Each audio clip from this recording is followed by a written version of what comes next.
Alright guys, I am super excited because today I have with me Laura Vorreyer. She is an entrepreneur and author. You want to say hi, Laura? Hi! There we go. Look at that. Piece of cake. Alright, so Laura is the owner of Your Dog's Best Friend, correct? That's out in California? That's right. Mm-hmm. And that is a premier dog walking and pet sitting business. And then she also is the author of the book, The Petsitter's Tale. Thanks for having me on. I'm excited to talk to you today. Oh, I'm excited. I've been talking about this all since last week. Oh, my goodness. So, my first question is, how did this happen? How did you end up in this industry as a pet sitter, dog walker, professional? Professional.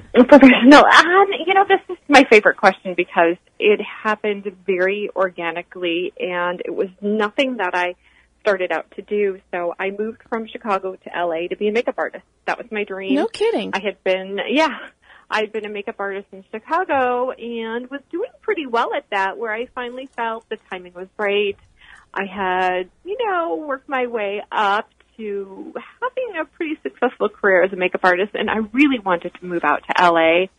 I just thought that was the natural progression. That would be where I would be able to make the next moves, and I really wanted to work in film and television as a makeup artist.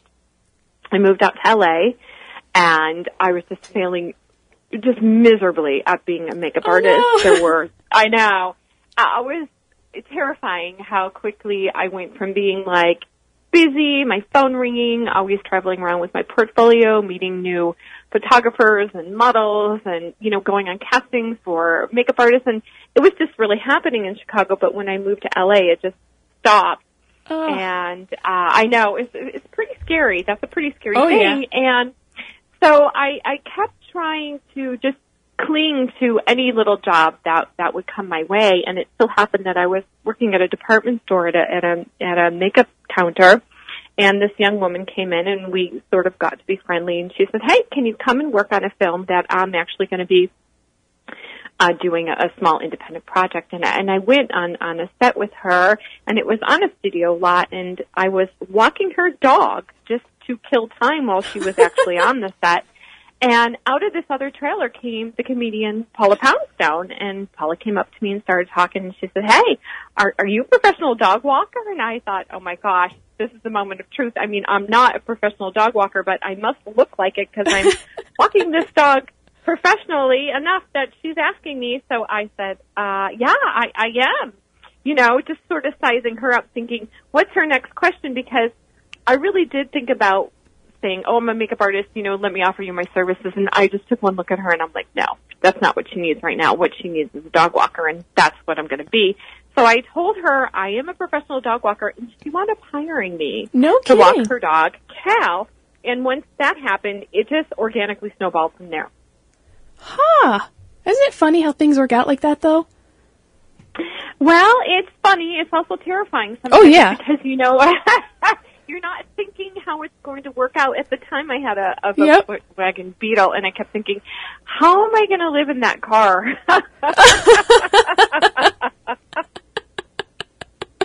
Let me tell you. So for those of you listening, this is the first time Laura and I are actually talking to each other, not through email.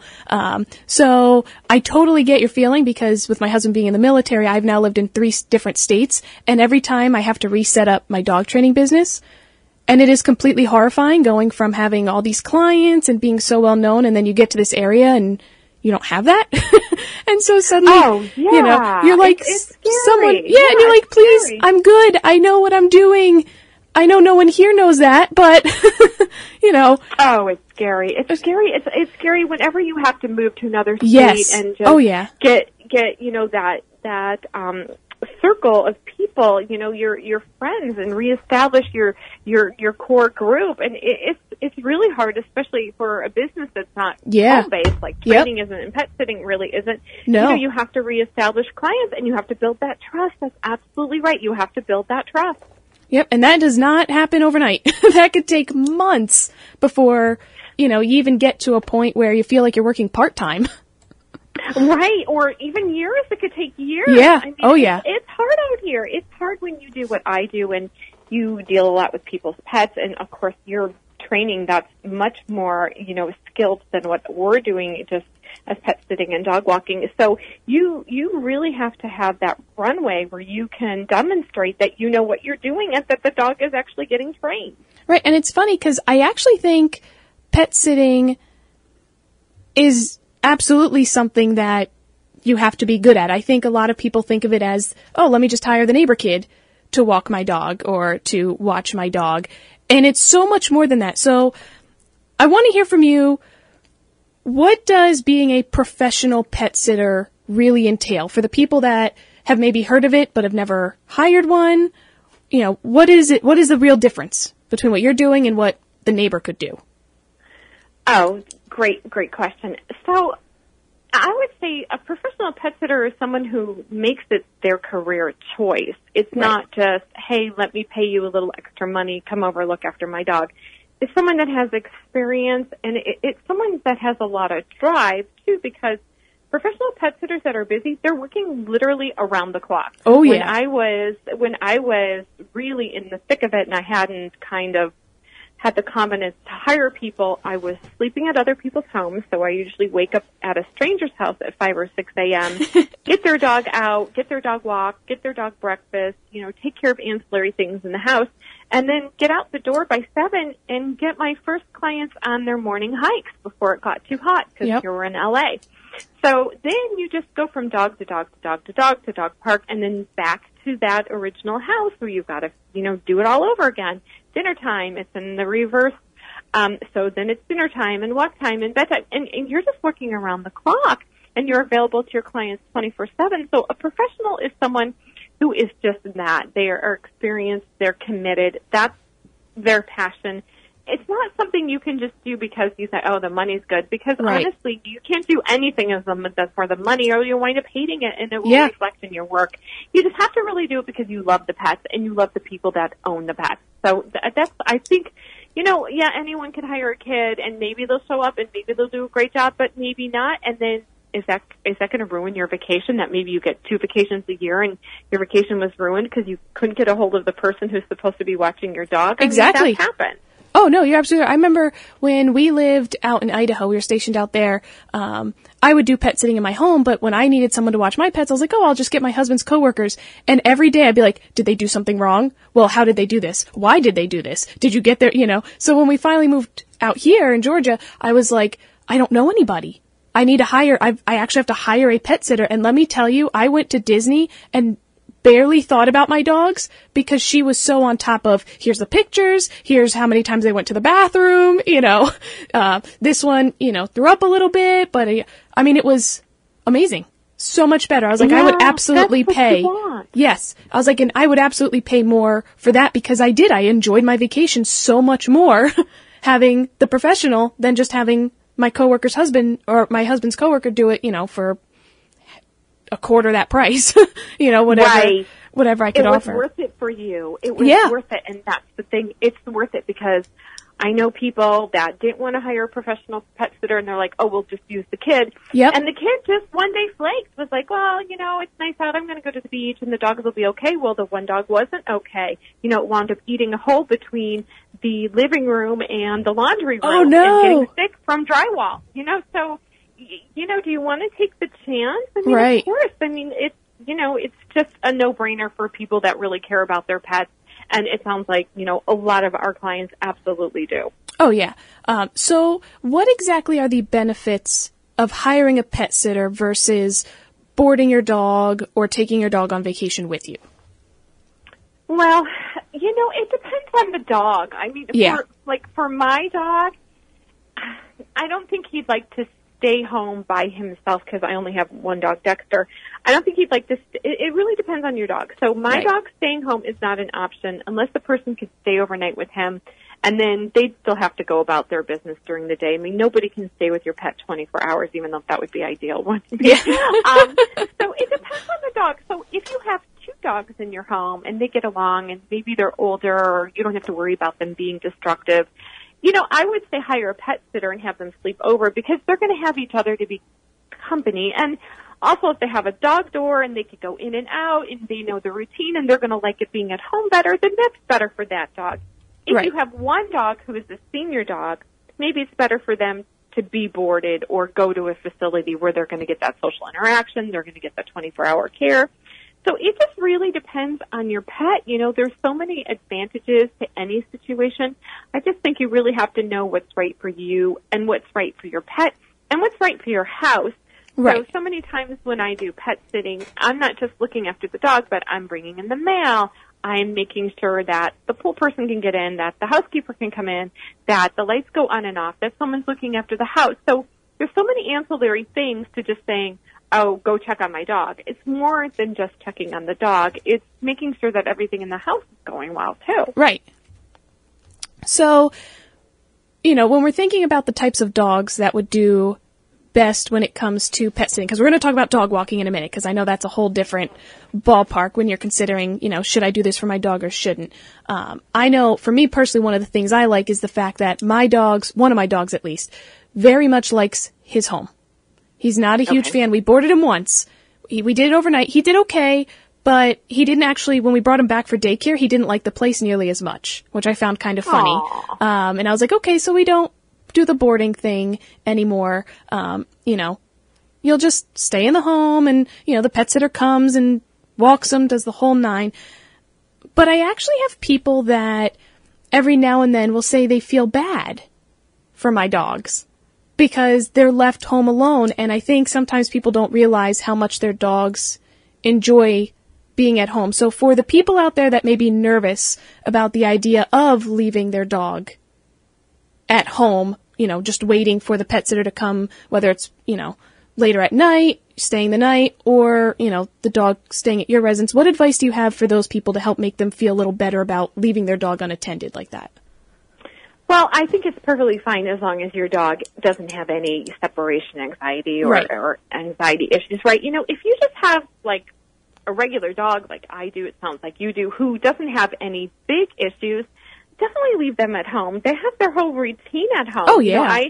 You know, I know people that set up nanny cams, and they're like, what does my dog do all day? But your dog does have a routine. As soon as you leave for work, your dog's like, okay, first I go lay on the couch, and then after a couple hours, I'll go by the front door, and then later I'll go look out the back window. You know, they have a routine. It's crazy, but I know people, like I said, they set up nanny cams, and they're like, my dog has a routine. I have one lady who told me that her Weimaraner would go and lay down on her kitchen table, which she never did when the people were home. But when they weren't there, the sun hit the kitchen table, and the Weimaraner would get up on the kitchen table and lay on the kitchen table in the sun. The Weimaraner would do that. And the lady's like, I never knew my dog was doing that. That was her thing. Like, she just thought, no one's here. It's right up there. The sun's nice, and it's nice and hard, firm surface. I love that. I'm going to do that. So I think for a lot of dogs, it's perfectly okay to leave them alone and just make sure, you know, it's not going for too long. So I usually base it on, like, if your dog can make it through the night, let's figure at least 6 to 8 hours conservatively, depending on how old they are, then they can make it during the day, you know, and you can just get them those 2 or 3 visits, especially first thing in the morning so they can go out. They don't have a dog door. Yeah. And then again at nighttime, again, feeding and some company. But most dogs love having a place to themselves. They really do. Oh, yeah. Right? They like it. They get away with things that, and also I think it's nice they sleep. I mean, it's great when the dog walker comes and takes them on the walk. They love their exercise and they need that. But I think, especially for dogs that have been with a family for a long time and that's their family and that's their home, they like it. Oh, yeah. It's so much less stress on the dog, too, as opposed to taking them somewhere else where they may not be familiar. And now instead of sleeping on the couch where they always sleep, now they're sleeping in this kennel with, you know, whatever bed you have. And again, not saying boarding isn't a good option because I know for plenty of dogs, it really is the only option when their owners are gone. But like you said, for most dogs, they have their routine. And they have their routine. They like that routine. With it. Yeah. And they like it. They like it. And you're right. You know, when you take them to a boarding facility, it's very stressful. because they don't know, especially the first time. And if you've rescued them, I think for a lot of dogs, they're not sure what's happening. Like, okay, I'm not at home anymore, and now I'm surrounded by all these other dogs. Yep. Some of them look happy, but some of them look scary. What's this mean for me? Are my people going to come back? Is this my new life now? Yep. I think it can be scary until that first time and you come and get them. Then the next time is okay. And the time after that, they're like a little excited when they see the place. And then hopefully after that, they're completely excited. And when they go through the door, they don't even look back. That's how it is with my dog when I take him to boarding now. You know, he gets excited because it's a fun thing for him. Right. But I think, you know, it's really up to you, and it's up to you and your dog and what's best for them. And, you know, what's going to suit your budget and your comfort level as well. Right. And I think that's ultimately what happened with my dog was when I was bringing him back for day camp, I just think he was so horrified by that one night of boarding, and it stressed him out so much that he was like, I don't want to do this again. And I was like, okay, we'll do the pet sitting, you know, which, like I said, he is thrived from that. He is definitely, he likes his home. He does not like to go anywhere else. You know, even at my own. He likes the pet sitter. Yeah. He likes the pet sitter, it sounds like. Oh, yeah. And I always joke whenever I say our pet sitter's name, I'm like, oh, Rachel's coming. And he's like, he immediately runs to the door. And then after, you know, she's done watching them, you know, Phoenix will go back to doing her thing, but Flash will then go by the front door and wait like, you know, hello, take me out for my walk. I'm like, Rachel's not here. Do I look like her? I'm not taking you out right now. You don't demand, you know, but she spoils him. So, as I told you, everyone listening is allowed to submit all sorts of questions and topics. And so, I just kind of compiled all the pet sitting type questions. So I feel like this is the next best one. Will my dog love the pet sitter more than me?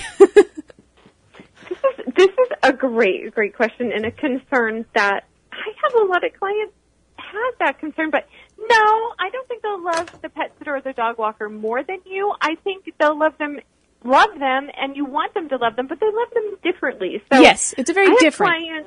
Yes, different. I have clients who work from home, and when I go to pick up the dog is so excited, and they know that I'm there for them, and that's a real important thing for the dog to know, like, hey, this person is coming to take me out. It's my special time, and I'm going for the walk. And even though my mommy's here, she's working from home, she can't take me out, they know that you're there for them. And even if I talk to my clients a little bit when I'm leashing up their dog, the dog sometimes will look at me or put on me like, hey, enough chit-chat. Let's go on a walk now. Yeah, forget about them. You're here for me right now, not her. Yes. Focus on the task at hand, getting me out for my walk. So I don't think that they're going to love more, but you know what? I think they'll love you more for it if you get them that special dog walker or pet sitter, because there's a bond there. And I think that's so healthy for your dog and for your pet, just to have another human bond. It's always enriching for them. Absolutely. And what a relief for the owner, too, to know that when you are gone, your dog is being looked after by someone they genuinely like. It's not just, you know, oh, well, this person takes me for walks and it's kind of cool. You know, this person comes through the door and your dog is like, you are the coolest person ever. Let's go do our thing.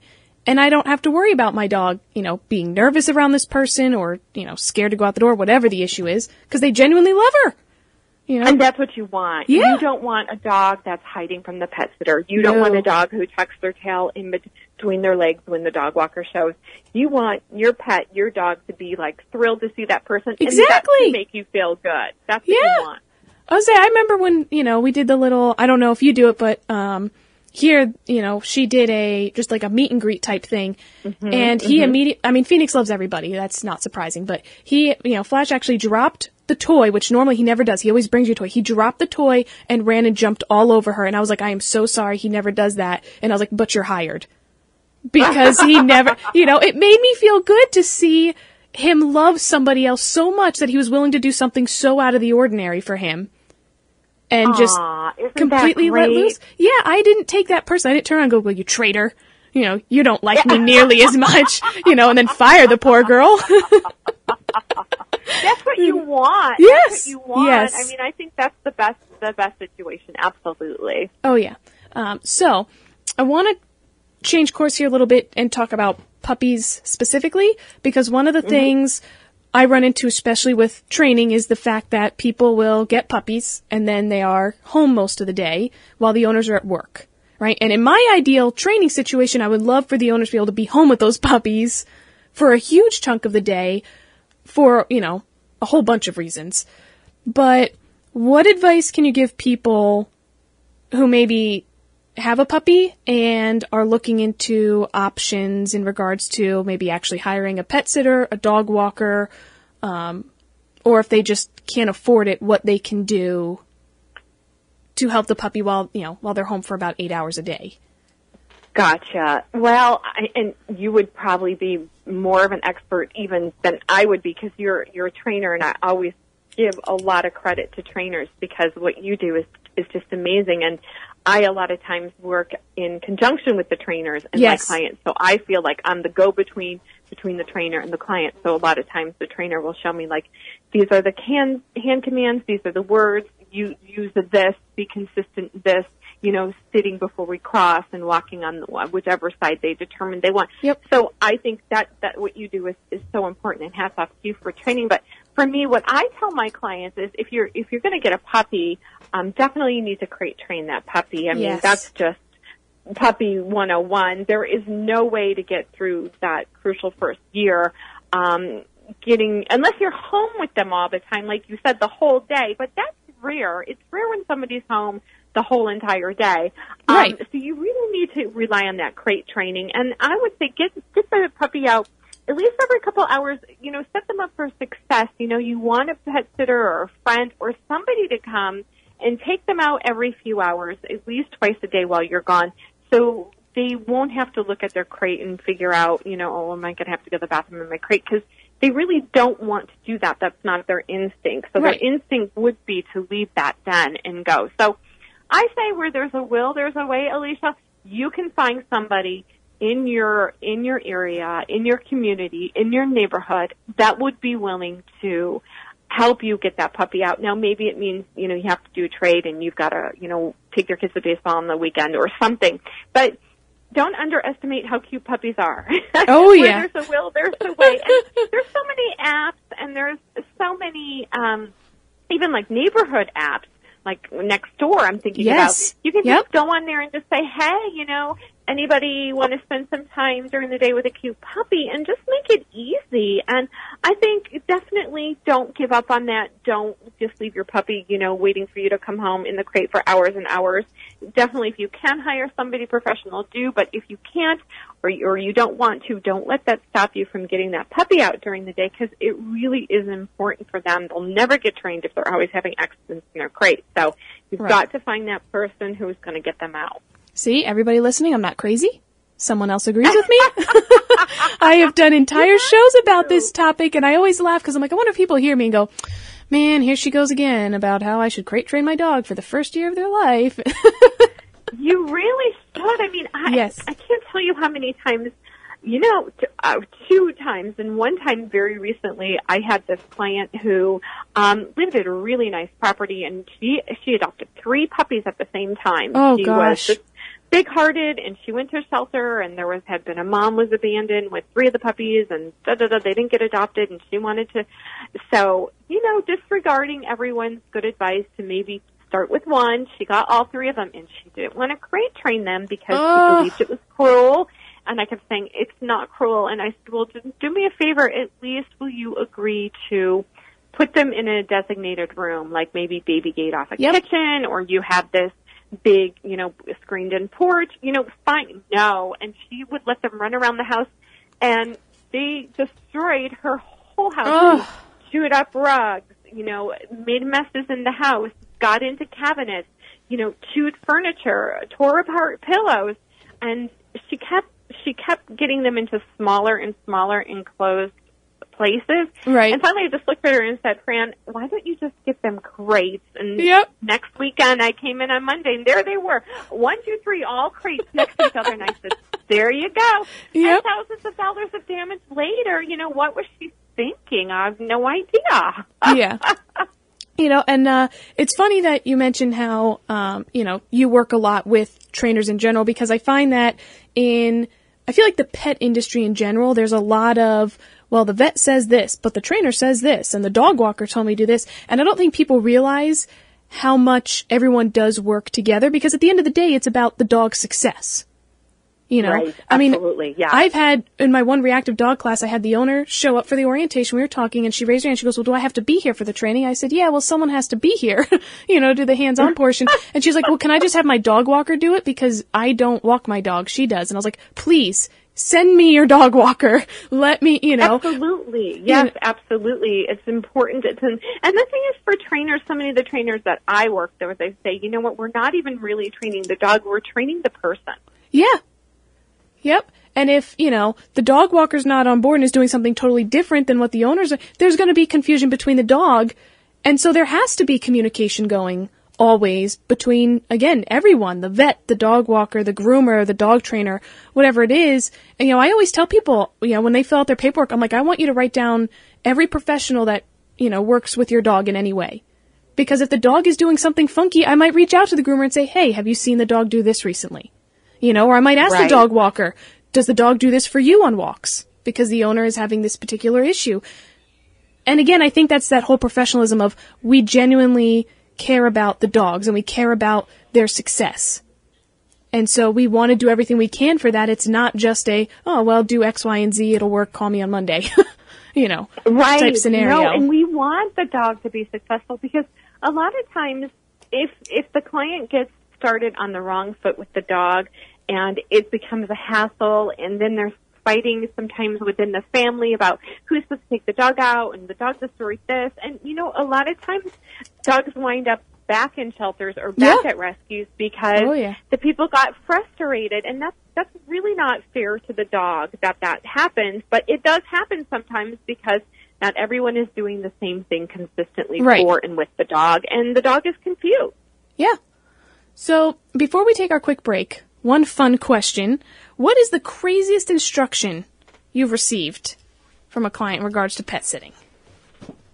You know, I get a lot of what I think are crazy instructions, but the thing is, I probably do some crazy things for my dog, too. Like, definitely. I snuggle with my dog. I talk to him. I tell him how much I love him. I mean, I pet him. I think people are, you know, celebrities or crazy clients, I mean, they're all kind of just like us. I think the craziest thing is to have me sing to people's dogs because they think the dogs like singing. Or I had a client with a party poodle, and she wanted me to sleep with the party poodle, and she wanted me to sleep with him on my head, which I thought, well, that's crazy. But when I woke up in the morning, he had just naturally fit his body over the top of my head. No so his kidding. stomach was like a little hat on my head. He just liked it, and he just likes sleeping on that. That's so crazy. I know, it's kind of strange, but when you're a pet sitter, you kind of see it and hear it all. Oh, yeah. Oh, I'd imagine. So we are going to take a quick break right here. When we come back, we're going to delve more into the dog walking aspect of things, talk about some questions there. You've been listening to No Barks About It on WRUU-LP Savannah, Georgia, 107.5 FM, WRUU.org. We are Savannah Soundings Community Radio with Global Soul. All right, we are back. I have Laura Vorreyer here. We are picking up kind of where we left off, talking about dog walking now, which I think people don't realize most pet sitters and dog walkers are the same people. I know, they really are. So, like, dog walkers are usually pet sitters, but not all pet sitters are dog walkers, if that makes sense. Yeah, but the square rectangle situation. Right. Right, exactly. So, when you first started out, I'm curious, did you start off just doing the dog walking and then you moved into pet sitting, or did you try the pet sitting, and how did you finagle both of them? You know, I started out just doing dog walking. I was just going to do dog walking, and then people were saying, hey, you know, you're a dog walker, we love you, we trust you, we're going away this weekend. You think you could stay overnight, or you think you could make some visits, and it's just sort of easy to kind of slide into pet sitting. Once you're a dog walker, you already have their key and their pets know you, so it's kind of sort of easy to make the leap from dog walker to pet sitter, and then to overnighter, and then to somebody who does boarding in their own home, and and just progressing on to basically doing anything that has to do with your client's pet, picking them up at the airport, taking them to the groomer, all that stuff. So it just kind of organically happens. I think once people trust you with their pet and in their household, then, you know, they feel very comfortable asking you to do anything that they can't do for their pet. I hear you on that one. Right? Some of the requests I get, I'm like, I'm sorry, but I just do training. I don't do anything more than that. Which is why I love to always have dog walkers and pet sitters on hand to recommend to people. So, you know. It's so true. I mean, I don't do grooming, and it's just, for me, it's not something that I'm interested in learning, but I also refer my clients to certain groomers that I know, and we refer clients back and forth, and that's a great relationship, and that's how businesses thrive, with referrals. But when people say, oh, could you give my dog a bath before I pick him up at your house, or do you think you could cut my dog's nails? I just look at them and like, no, I'm not going to do that. I don't even cut my own dog's nails. I don't know how to do that. That's not something I would pretend to know how to do and just, you know, give it a try. Yeah. I'm like, I'm sorry, but my bathtub is not a grooming tub. It's for me. Right. I know. I wouldn't. I mean, I have washed off dogs that have gotten muddy at my house, or they came in with, you know, dirty paws or something, but no. Oh, so that's totally different, though. That's totally different. Yeah. Totally different. I don't even pretend that I can do it. So why... This is another question submitted. So the question is, why does my dog need to be walked during the day? So I always joke. I always say, at least during all my shows, you guys got to give me some more information here. I always get the most basic question. I'm left assuming some of the things. So I'm going to assume this person is gone during the day at work, and they're curious why they would need to hire a dog walker while they're at work. Well, if you're walking your dog for a good amount of time in the morning and you walk them as soon as you get home, but I think the answer to the question is simple. Unless you want to walk them the minute you come home, then you should get a dog walker for them, because dog walker will break up the day and give them a chance to do their potty. And if you're just sitting at home by yourself and you're a dog, it's like living in a fishbowl every day. So you need to get that person to enrich the quality of your dog's life. And if you don't want a dog walker to come, send your dog to daycare. I know plenty of people who do kind of both. They send the dog, oh, this is a great one to do. They send the dog to daycare on Monday because maybe it had a long, relaxing, boring weekend, and it's got a lot of yayas on Monday. So the dog goes to daycare on Monday, and then again on Friday, and in between they'll do a dog walker or maybe work from home one day. But it's just really good for your dog to get out during the day. I mean, it's a long day. Somebody might be gone from 7 to 7, and they haven't seen another person. They haven't been out to use the bathroom. They haven't gotten any exercise. It's just so good for them mentally and physically, and it's really good if you socialize your dog, and they can see other dogs, and they can see squirrels, and, you know, interact with nature. It's so many benefits to getting your dog out during the day, especially when you're gone and they can't go out or they don't have a dog door. It's so beneficial. It's going to really increase the quality of their life. So I definitely recommend it. Oh yeah, and especially, you know, like when I come home after working, let's say a long Saturday, or for example, this Wednesday for me is going to be a very long day. I'm not going to bring my dogs with me. I work with dogs all day. I come home. I mean, even I look at my dog sometimes and go, guys, I love you, but I really don't want to take you out right now. I want to sit on the couch. And they're like, throw the ball, put the harness on. Let's go, you know, jump off the couch. And I'm like, can you please not? And then I kick myself and I'm like, I should have just called and said, hey, can you swing by at any point and walk them and save me? You know, and I think there's, you know, the benefit to the owner as well. And I think a lot of times, especially when you talk about a dog walker, you know, pet sitter, anything like that, people look at the benefits for just the dog and not everybody in the household. As well. Everybody in the household, right, because, you know, it's going to happen. You might have the best intentions to come home from work. I'm going to put my gym shoes on. But, you know, you get in the house and now there's the mail and maybe a message and a package, and you start taking off your clothes. And, you know, when I start changing my clothes out of my work clothes, my dog gets excited because he's like, oh, good. She's going to take me for a walk. Take me for a walk. And then you don't want to see that disappointed face, but if you had a dog walker come during the day, you know, maybe your dog is just happy to see you, and now they're just happy to hang out with you while you can just relax and do your thing. You're not just all being hounded to go for a walk all of a sudden. Right. And it can especially be beneficial if you have a dog that, let's say, was doing great. You did the crate training, the dog's been quiet, and is suddenly showing some odd behavioral issues. I had one, it was a Mastiff. He would sing all day long to the point where the neighbors started to complain. and they had to start playing the radio to drown him out. And, this was a client of mine. I was like, the playing the radio is not going to help. It's just going to drown him out. He's still bored. You need to do something with him. And they had brought him to daycare, but he's so big, some dogs get funky with him, don't want to play very much because he's a rough player. He's 150 pounds he'll play.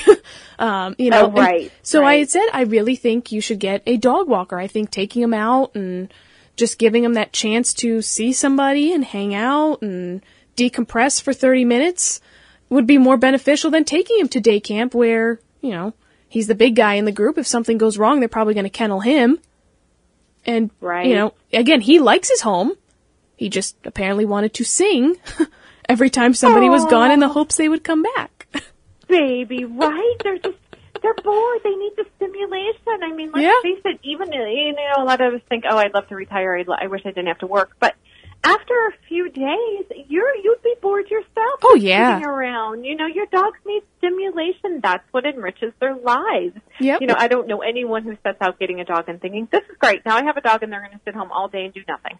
Oh, yeah. I always use the comparison. It's like when I open my fridge and I see all the leftovers, I'm like, do I really want to eat something I just ate yesterday? I'm like, no, I'll just go get myself food. And then, my fridge piles up with all the leftovers. But you want the new thing. You want the exciting thing. You don't want the same thing over and over. There's a comfort within the routine, but you could still add new things to the routine, and that's not going to create problems.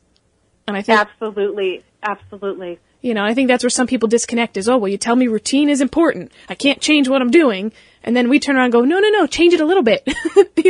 Meet your dog halfway. Give them something exciting to look forward to. Even if it's just, I tell people sometimes a Tuesday, Thursday, or a Monday, Wednesday, Friday. Anything is better than nothing when it comes to helping. Anything is better than nothing, and just breaking it up, some days if your dog likes the dog park, go to the dog park, go on an off-leash hike, take them to the beach, do the thing that they've never done, and it's so stimulating for your dog. My dog has only been to the beach one time, and I just remember he had the biggest grin on his face when he saw the waves coming towards him, and he realized they were going to back away, and he could run with them and run against them.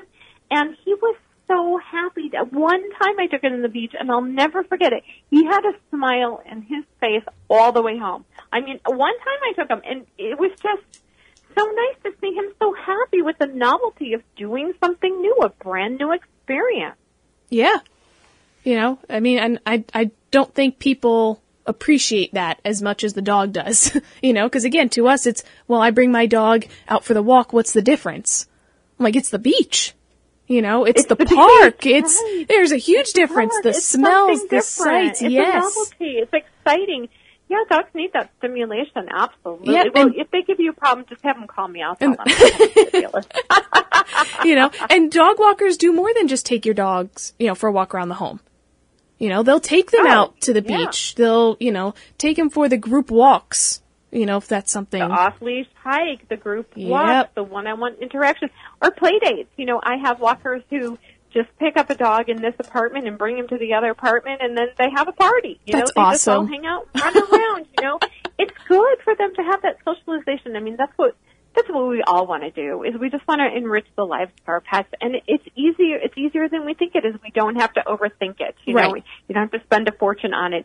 It's easy as, a new toy once in a while, walking in a different direction, an adventure, a play date. It's fun for dogs like that. They're going to love you more for it. Right. So for people that might now look into hiring a dog walker or a pet sitter, and they probably go somewhere like Rover.com or any of those other sites where there's, 50 plus people, how important are references when you're looking into hiring someone? Oh, gosh. They're so important. They're everything. They're the holy grail. Yeah. They really are. I would say don't just read the references, because so many people can, their friends can write stuff on there. Oh, yeah. I know I've come against that. I would say ask to talk to them and really talk to the references and ask questions. This person is trustworthy. Do they communicate with you? Do they ever, have days where they flake? How does your dog feel? Do you feel safe with this person? You're going to give the key, so many reasons to check the references. I say the references are very important. They are really, I think, more important than even experience or how long somebody's been in the business. Absolutely. Because, like yourself or me, we can move to a different town or a different city, and we might not have experience in that area, but we still have our references from the previous place that we've lived. So if you're a good pet sitter or you're a good trainer, you're going to have, a dozen people or so that you've been working with that you can say, call this person, call that person, call this other person, and you're going to be able to talk to one or two of them and get a good feeling for the pet sitter, even more so than at that initial meet and greet. Oh, yeah, and I think a lot of times, too, you get clients from other people already, other clients, saying, oh, you should really try this out. So anyone looking to hire someone, ask around. Ask your friends, say, hey, have you ever hired somebody? Did you like them? What didn't you like about them? Because like you said, anyone can write a positive review. I mean, I could have family, write 100 reviews about me. That doesn't mean, I'm going to be super awesome. Just means I found someone to write me a great review. But like you said, right. Those references, being able to actually talk to somebody, because this is someone coming into your house. This is someone, if something happened to my dog, this person now has to make a decision about what to do. God forbid anything happens. So I want to make sure this is the best person possible. That's right. Dealing with my dog. Can they make a good decision? Right, absolutely. Can they make a good decision? And that's what it comes down to. I mean, honestly, we've all had those situations. I know I have as a pet sitter and as a dog walker, as someone who hires people. You want to, do you trust this person with your animal, the love of your life in some cases, more than a family member? I mean, your best friend. Is this person going to be able to make a good decision if I can't get there on time and in time? So there's a lot. I mean, there's a lot to hiring a pet sitter and a dog walker, even beyond the safety of your home and, right. the trustworthiness of that person. But can they make good decisions? And that's really important. And that's an excellent point. Yeah. One last quick question. So again, kind of talking about the people on Rover. So what advice would you give to anyone who wants to get into this business, who wants to do more than just the part-time walking a dog? They want to make a career out of this and be a professional. That's wonderful. I think that you can't underestimate having passion for something. If you have passion for pets and you have passion for animals, you can definitely bootstrap this business.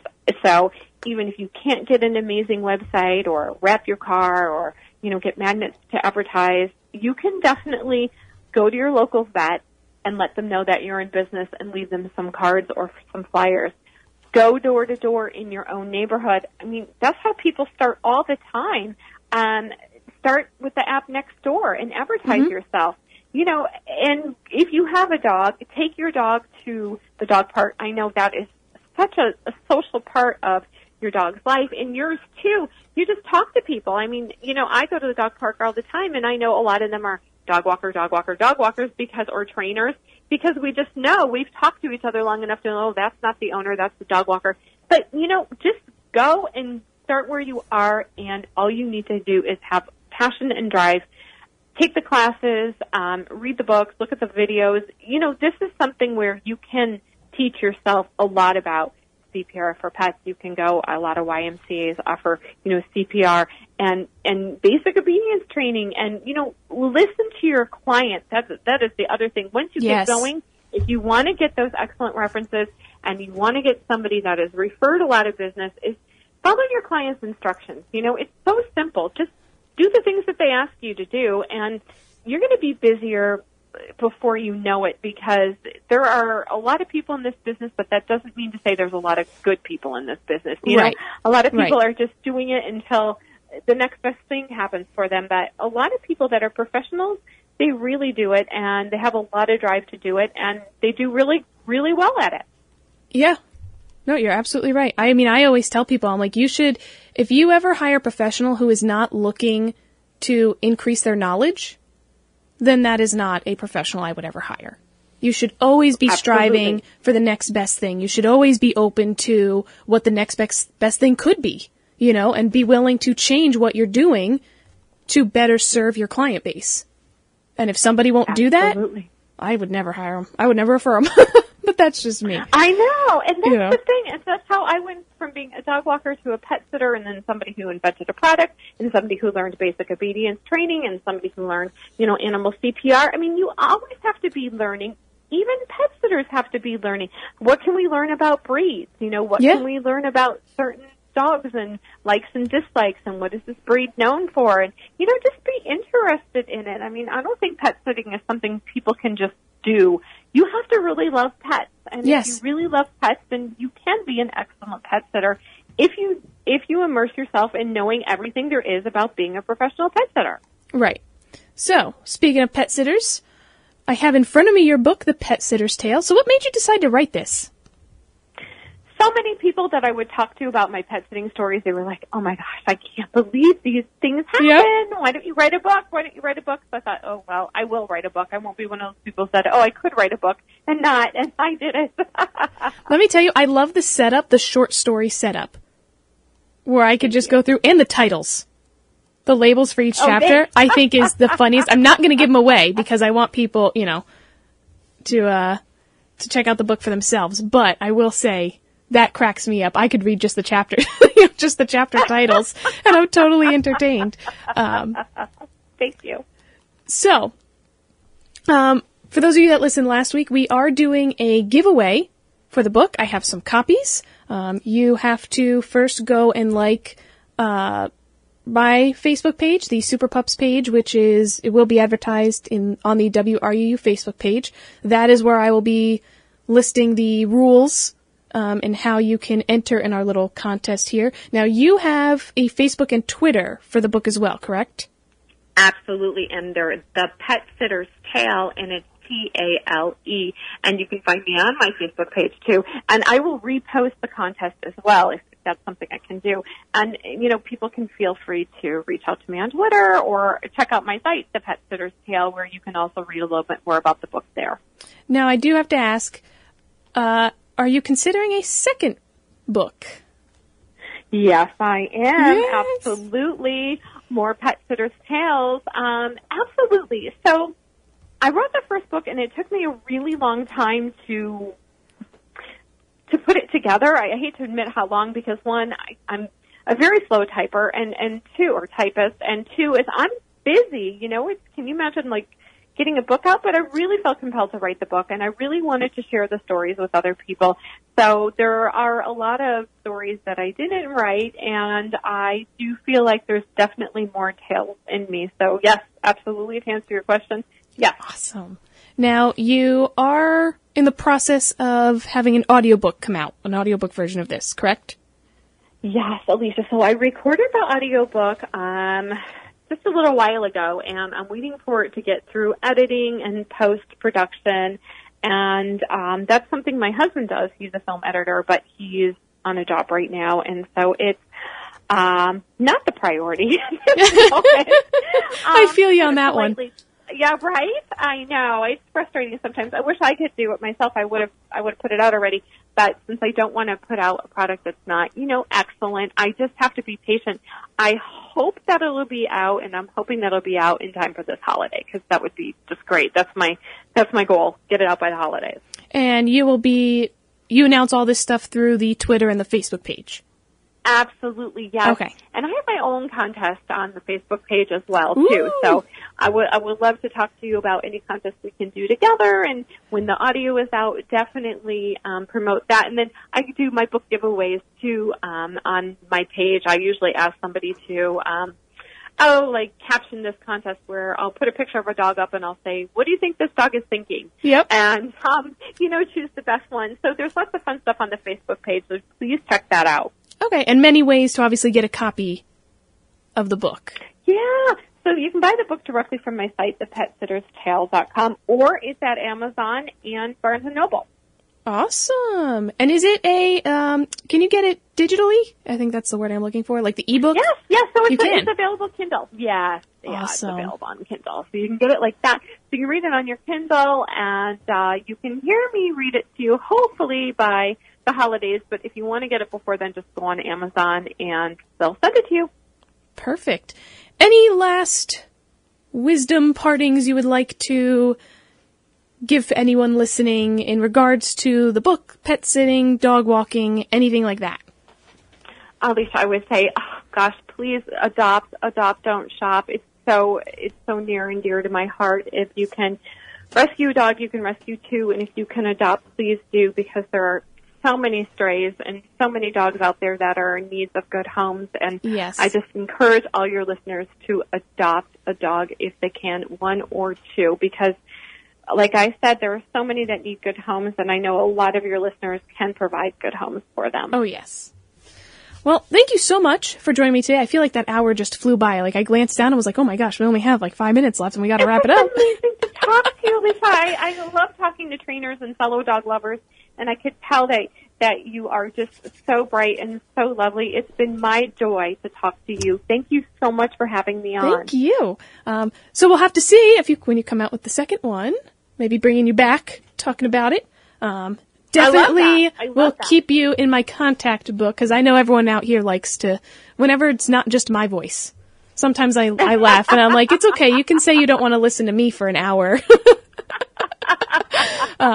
So, as always, you guys know that you can submit to me any questions, comments, anything regarding pets. You can check in every Tuesday from 3 to 4 p.m. and listen to the show live. I'm Alicia. This was Laura, and you've been listening to No Barks About It. Talk to you next week.